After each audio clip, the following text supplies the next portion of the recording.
After a federal judge overturned the CDC's travel mask mandate, all of the major airlines dropping their mask rules. Still, some cities keeping them in place once you get off the planes. Though late today, Los Angeles dropping its mandate. At airports across the country, we saw the crowds today, the masked and those without. At Atlanta's Hartsfield-Jackson Airport today. At Boston's Logan Airport, they were taking down the mask signs. Amtrak lifting their mandate on trains. Uber and Lyft saying masks will now be optional for both drivers and passengers. Some big cities, including New York, Philadelphia, San Francisco, leaving some mask requirements in place, at least for now, which essentially means you're supposed to put the mask back on once you land in those cities to walk through the airport. All of this amid the rise in new cases, 33 states with cases rising by 10% or more in just the last week, driven by the Omicron subvariant. Tonight, hear what President Biden said today when asked, should Americans still be wearing masks on planes?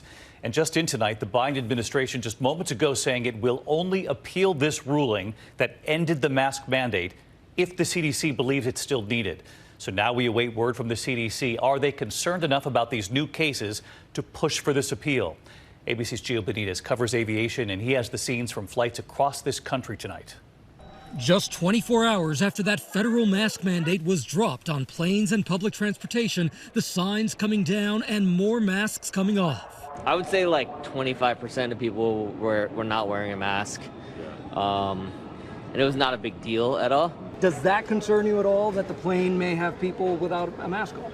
A little, but we're going to wear ours. Yeah, I'm not really that concerned. And after nearly 2 years of having to referee disputes over masks on board, some flight attendants are happy to give passengers the option.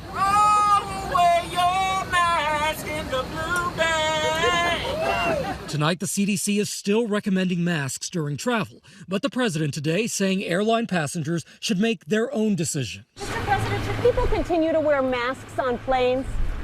That's up to them. Still, Americans now face a confusing patchwork of rules. You can fly without a mask in and out of New York's LaGuardia and Kennedy airports, but you'll need to put it on while walking through the airport. It's like contradicting. It's like a lot of stuff going on. Oh, don't do this, don't do that, and then we have to listen to both. And while Amtrak and rideshare services like Uber and Lyft have all dropped their mask rules, several major cities like New York and San Francisco still require them on some public transit. This as infection rates climb across 33 states. CDC data out today shows that new Omicron subvariant BA.2.12.1, which could be about 25% more contagious than BA.2, makes up nearly a fifth of all new cases in the U.S. and more than half of the cases in New York and New Jersey. Removing the mask on flights and public transportation creates a worry that will only add fuel to the fire and increase the risk of cases and transmission in the community, and ultimately hospitalizations and deaths. And after those mid-flight announcements that masks were no longer needed, Masks now optional for employees, customers, following the White House.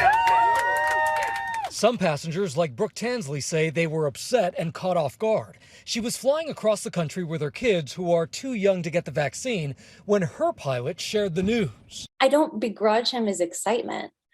I just wish that he would have taken a minute to consider people in different circumstances and the decision he was making on behalf of everyone on that plane. A lot of different views on this. Gio joins us from Newark Airport tonight. And Gio, I mentioned at the top tonight that there is late word this evening the Biden administration will appeal this if the CDC believes it's still needed. Yeah, that's right, David. And it is a big if. That decision, that announcement coming down just moments ago from the Department of Justice. We do not know what the CDC will decide or when, but we do know that the CDC is concerned about that rise in cases. And that's why they asked for that 2-week extension to begin with, David. Gio Benitez leading us off tonight. Gio, thank you. Hi, everyone. George Stephanopoulos here. Thanks for checking out the ABC News YouTube channel. If you'd like to get more videos, show highlights, and watch live event coverage, click on the right over here to subscribe to our channel. And don't forget to download the ABC News app for breaking news alerts. Thanks for watching.